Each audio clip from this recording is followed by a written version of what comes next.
আসসালামু আলাইকুম। Tin certificate থাকলে আগে রিটার্ন দিলে কিন্তু আর্থিক প্রণোদনা দেওয়ার সুবিধা রয়েছে কর ছাড়ের ক্ষেত্রে। ঠিকই শুনেছেন।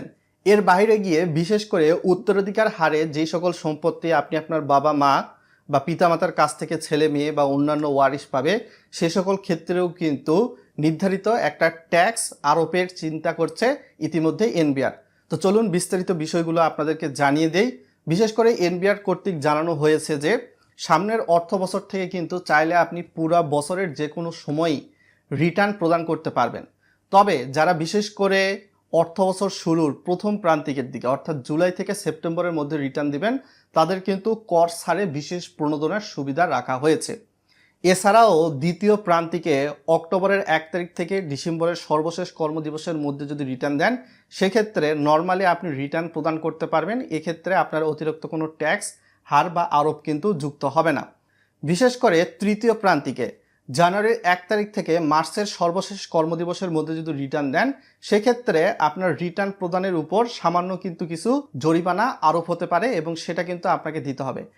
এর বাইরে গিয়ে চতুর্থ প্রান্তিকে অর্থাৎ এপ্রিল থেকে জুনের মধ্যে যারা রিটার্ন প্রদান করবেন, তারা তৃতীয় প্রান্তিকের চেয়ে রিটার্ন প্রদানের উপর ভিত্তি করে আরেকটু বেশি জরিমানা কিন্তু আরোপ হবে এবং সেই জরিমানা দিয়ে কিন্তু আপনারা চাইলে রিটার্ন প্রদান করতে পারবেন।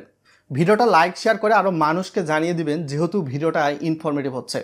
বিশেষ করে সারা বছর যে কর প্রদানের সিস্টেম চালু রাখা হচ্ছে, এটা আপনাদের কাছে কেমন লাগছে? ভালো যদি লাগে ভিডিওর কমেন্ট বক্সে ভালো লিখে জানাবেন, যদি মন্দ মনে হয় ভিডিওর কমেন্ট বক্সে মন্দ লিখে জানাবেন।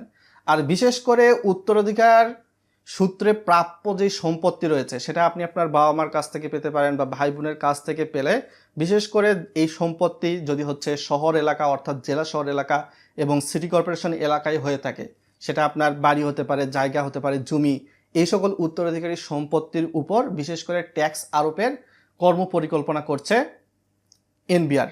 বিশেষ করে এই বিষয়টা এনবিআর এর চেয়ারম্যান আব্দুর রহমান খান তিনি কিন্তু জানিয়ে দিয়েছে। তবে উত্তরাধিকারী সূত্রে প্রাপ্য সম্পত্তির ক্ষেত্রে যিনি পরবর্তীতে পাবেন, তাকে এই সম্পত্তিটা নামজারি করে নেওয়ার আগেই কিন্তু এই ট্যাক্সটা পরিশোধ করতে হবে।